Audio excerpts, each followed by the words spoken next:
नमस्कार प्रेक्षकांनो, लग्नानंतर होईलच प्रेम मालिकेच्या पुढील भागात आपल्याला पाहायला मिळतं की मानिनी काव्याचा खूपच रागराग करत असते. काव्याला पार्थपासून काही करून लांब करण्याचा प्रयत्न करत असते.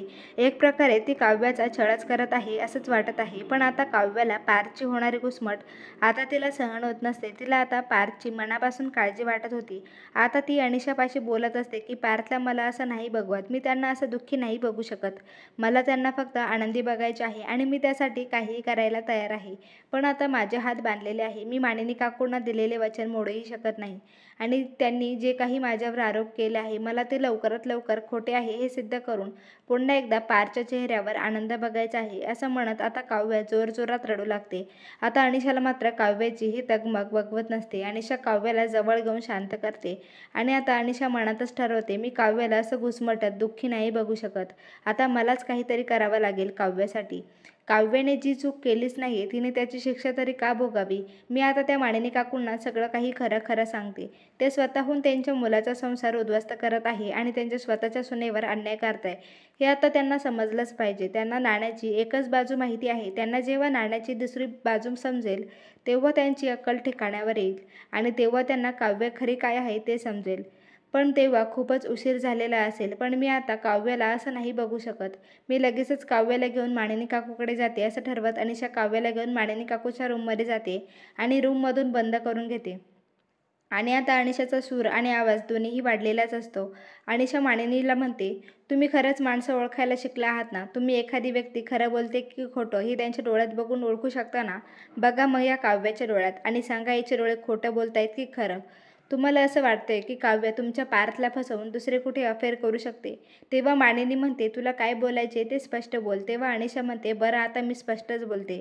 तर पहिली गोष्ट म्हणजे काव्याचे कुठेही अफेअर चालू नाहीये आणि तुम्ही काही तिच्यावर जे काही आरोप केले आहे ते सगळे खोटे आहे आणि याची एकमेव साक्षीदार मी स्वतः आहे. मी यात कोणतीही गोष्ट खोटं बोलत नाहीये आणि तुम्हाला जर तुमच्या दोन्ही मुलाचा संसार वाचवायचा असेल तर तुम्हाला ही व्यवस्थित समजून घ्यावंच लागेल. तेव्हा मानिनी म्हणते, दोन्ही म्हणजे काय. तेव्हा अनिशा म्हणते, म्हणजे. तेव्हा काव्या अनिशाला थांबवते. तेव्हा अनिशा काव्याला म्हणते, स्वतःच्या चारित्र्यावर अजून किती शिंतोडी ओढून घेऊन स्वतःला इतका त्रास करून घेणार आहेस तू. सत्य समोर येऊ दे काव्या.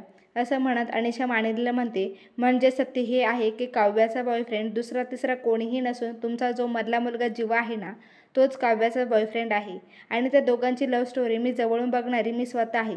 जीवा मलाही ओळखतो, काव्यालाही ओळखतो. आम्ही कॉलेजपासून एकत्रच आहोत आणि जीवा आणि काव्य जीवापाड एकमेकांवर प्रेम करत होते.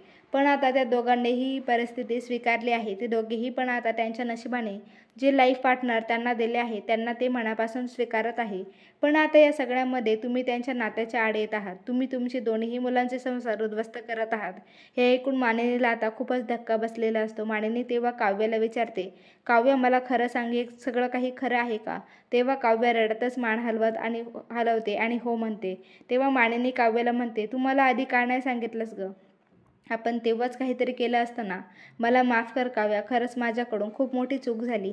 मला असं वाटत होतं फक्त माझ्या पार्थवरच खूप अन्याय झालाय, पण तुझ्यावर आणि जीवावरही तितकाच अन्याय झालाय. तुम्ही तर एकमेकांवर जीवापाड प्रेम करून एकमेकांपासून समोरच दुसऱ्या कोणाशी संसार थाटत होता. खरंच काव्य चुकलं माझं. एक आई म्हणून मला माफ कर.